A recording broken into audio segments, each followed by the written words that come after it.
9 प्रदेश उपाध्यक्ष, 4 प्रदेश महामंत्री, 7 प्रदेश मंत्री, 1 कोषाध्यक्ष, 1 सह कोषाध्यक्ष, 1 प्रकोष्ठ प्रभारी, 7 प्रवक्ता, 1 कार्यालय सचिव, 1 सोशल मीडिया प्रभारी, 1 IT प्रभारी, 1 मीडिया प्रभारी के नाम शामिल हैं।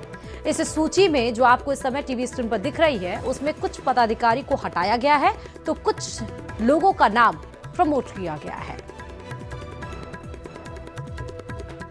जनता पार्टी का कार्यकर्ता हूं और पार्टी के कार्यकर्ता नाते कुछ न कुछ सीखने के लिए हमारे जो बड़े पदाधिकारी होते हैं, जैसे हमारे प्रदेश के मुखिया, राजस्थान के प्रदेश के अध्यक्ष मदन राठौड़ जी ने और राजस्थान के मुख्यमंत्री यशस्वी भजनलाल शर्मा जी ने हम लोगों को नए नए काम सिखाने के लिए नई नई जिम्मेदारियां दे देते हैं।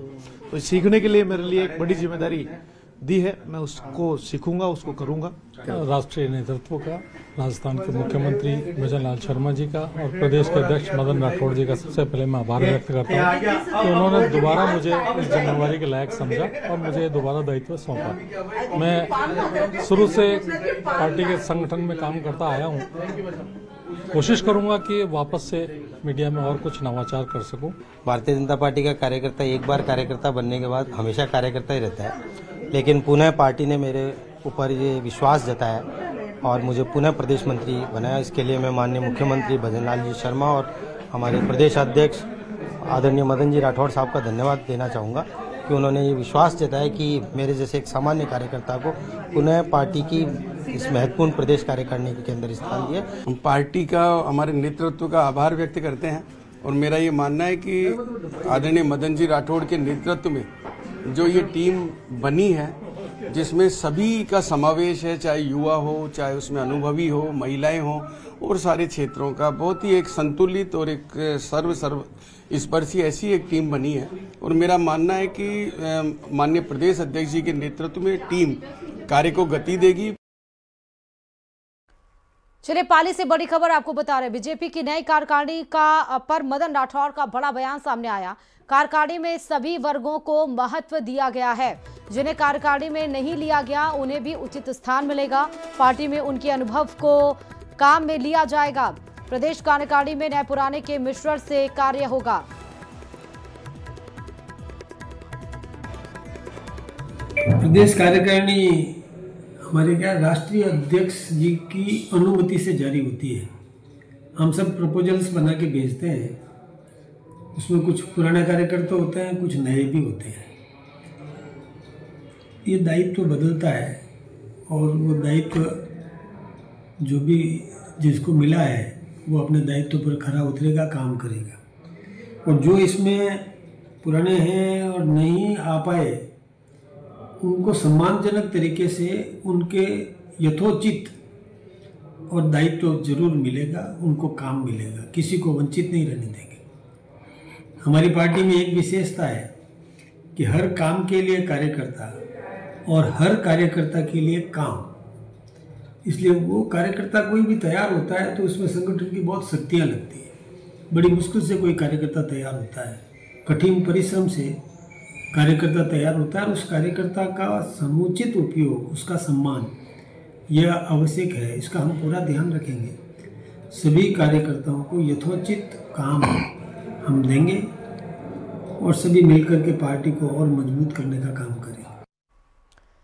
चलिए, बाड़मेर से आपको खबर बता रहे हैं, जहां जिला विकास समन्वय एवं निगरानी समिति की बैठक में जनप्रतिनिधियों ने अधिकारियों को जमकर फटकार लगाई। कलेक्ट्रेट सभागार में सोमवार सुबह 11 बजे आयोजित हुई बैठक रात 8 बजे तक चली।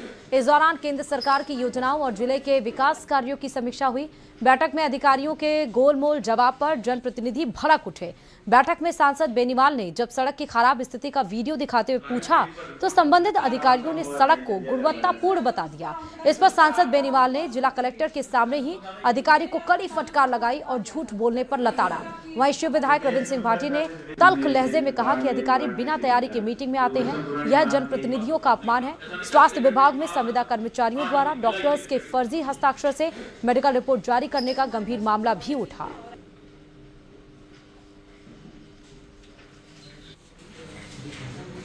बहुत कुछ कर सकते हैं पर वो किया नहीं ना।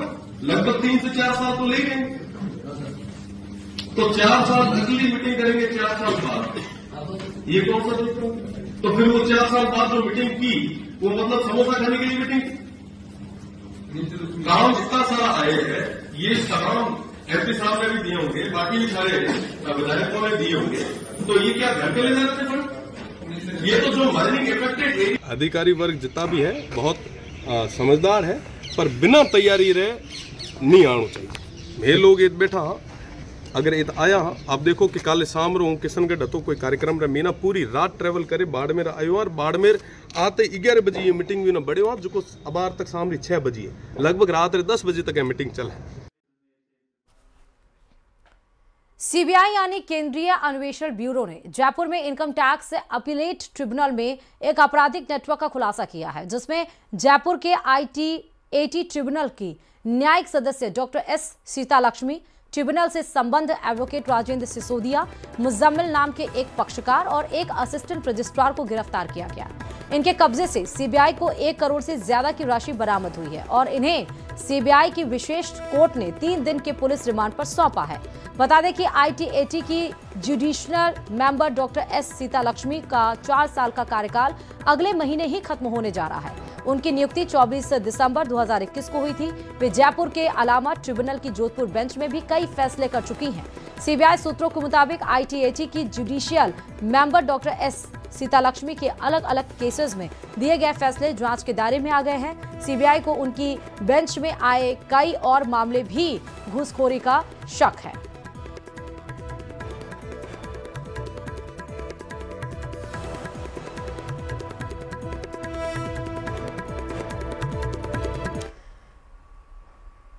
और चलिए अब सीधे बात राजधानी जयपुर से खबर की, जहां एक्टर अक्षय कुमार ने सीएम भजनलाल से मुलाकात की है। मुख्यमंत्री निवास पर मुख्यमंत्री भजनलाल शर्मा से अभिनेता अक्षय कुमार ने शिष्टाचार भेंट की है, जिसकी तस्वीरें आपके सामने हैं। दोनों के बीच विभिन्न सामाजिक और सांस्कृतिक विषयों पर सौहार्दपूर्ण चर्चा बताई गई।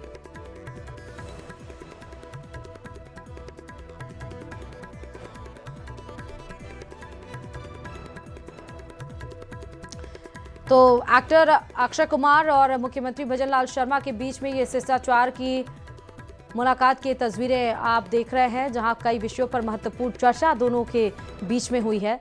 सामाजिक और सांस्कृतिक विषयों पर एक्टर और सीएम के बीच में चर्चा हुई।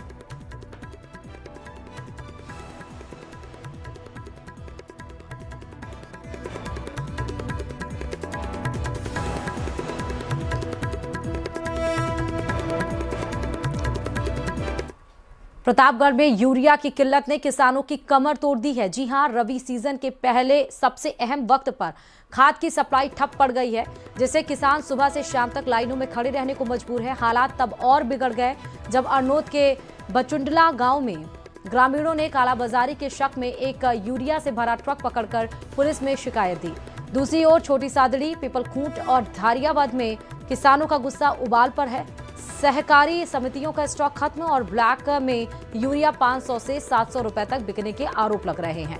प्रशासनिक व्यवस्था पर गंभीर सवाल खड़े हो गए हैं।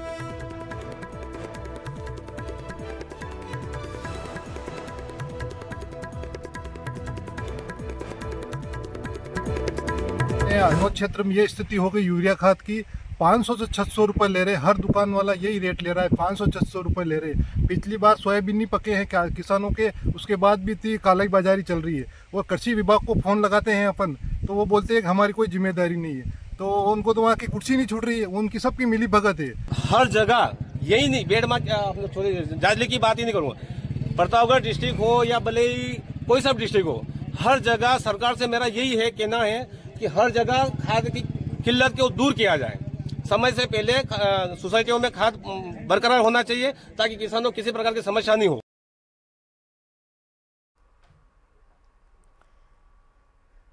चलिए अब बात सीकर से खबर की आपको बताते हैं, जहां फतेहपुर में 108 एम्बुलेंस कर्मचारी की बड़ी लापरवाही देखने को मिली। जी हां, यहां स्थानीय विधायक बार बार फोन करते रहे, लेकिन 108 एम्बुलेंस समय पर अस्पताल नहीं पहुंची। विधायक ने फोन पर खुद का परिचय भी दिया, इसके बाद भी एम्बुलेंस नहीं आई तो हादसे में गंभीर घायल को निजी एम्बुलेंस से अस्पताल भेजना पड़ा। विधायक का कहना है कि जब एक विधायक के फोन करने के बाद भी एम्बुलेंस की यह हालत है तो आम आदमी का क्या होता होगा।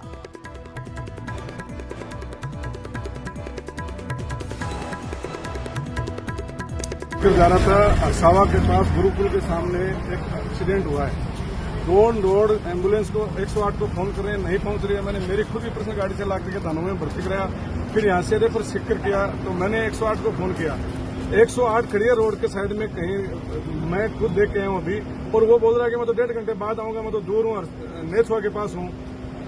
काई के 108 है, क्यों सरकार का पैसा बर्बाद कर रहे हो? क्या 1.5 घंटे पैसे इंतजार करेगा क्या? ये सब 108 वाले जो ड्राइवर जो कंपाउंडर लगा रखे हैं, ये सारे प्राइवेट एम्बुलेंस वाले से मिले हुए हैं। राजस्थान में बेटियों की शिक्षा का स्तर बढ़ रहा है। बेटियों की शिक्षा के लिए सरकार ने जमीनी स्तर पर प्रयास किए हैं। आज राजस्थान में बेटियां शिक्षा के क्षेत्र में न केवल नाम कर रही हैं, बल्कि समाज में अहम सहयोग कर रही हैं। शिक्षा के क्षेत्र में पिछले कुछ वर्षों में आए सकारात्मक बदलाव से समाज की तस्वीर बदल रही है। समाज में आई जागृति और सोच में आए बदलाव का ही परिणाम है कि आजकल हर व्यक्ति बालिका को पढ़ाने लग गया है। जबकि पहले सोच यह थी कि बेटी को पराए घर जाना है, इसलिए पढ़ लिखकर क्या करेगी। अब लोग कहते हैं कि एक महिला पढ़ेगी तो 2 घरों को रोशन करेगी। आज बेटियां आत्मनिर्भरता के नए आयाम को छू रही हैं। देखिए रिपोर्ट। शिक्षित बेटी सशक्त राजस्थान, बालिका शिक्षा सरकार के प्रयास, ऊंचे मुकाम बेटियों का रोशन नाम।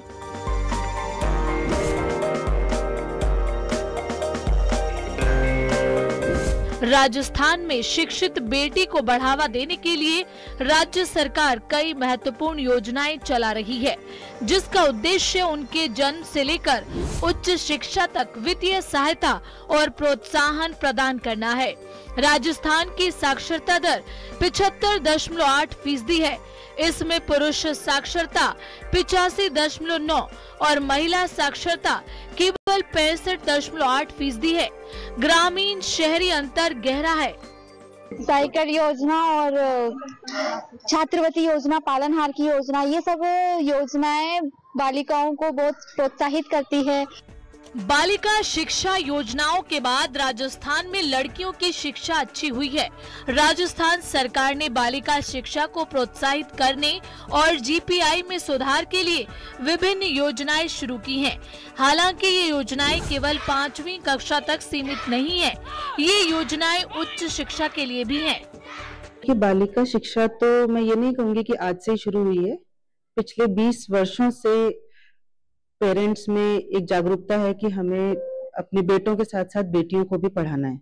लेकिन हाँ, निश्चित रूप से जो अभी सरकारी योजनाओं का लाभ मिलने से उनकी जो एजुकेशन है वो और ज्यादा पंख ले रही है। प्राथमिक स्तर पर तो बालिकाओं का स्कूल में नामांकन बेहतर है, लेकिन जैसे जैसे कक्षा बढ़ती है लड़कियों का नामांकन घटने लगता है। इसके पीछे विशेषज्ञों ने कई कारण माने हैं। नामांकन घटने के कारणों की बात करें तो गांव में दूरस्थ विद्यालय का होना, इसके अलावा घरेलू जिम्मेदारी, रूढ़िवादी सोच, बाल विवाह, सुरक्षा परिवहन की समस्या, सुविधाओं की कमी और आर्थिक कारण इसकी वजह है। आज प्रदेश की शिक्षित बालिकाओं ने हर क्षेत्र में अपनी प्रतिभा का लोहा मनवाया है, लेकिन अभी दायरा बढ़ाने की जरूरत है ताकि प्रदेश में ज्यादा से ज्यादा बेटियां शिक्षित हों, समाज विकसित हो। न्यूज़ 18 राजस्थान के लिए कोटा से हिमांशु और अजमेर से अशोक भाटी की रिपोर्ट।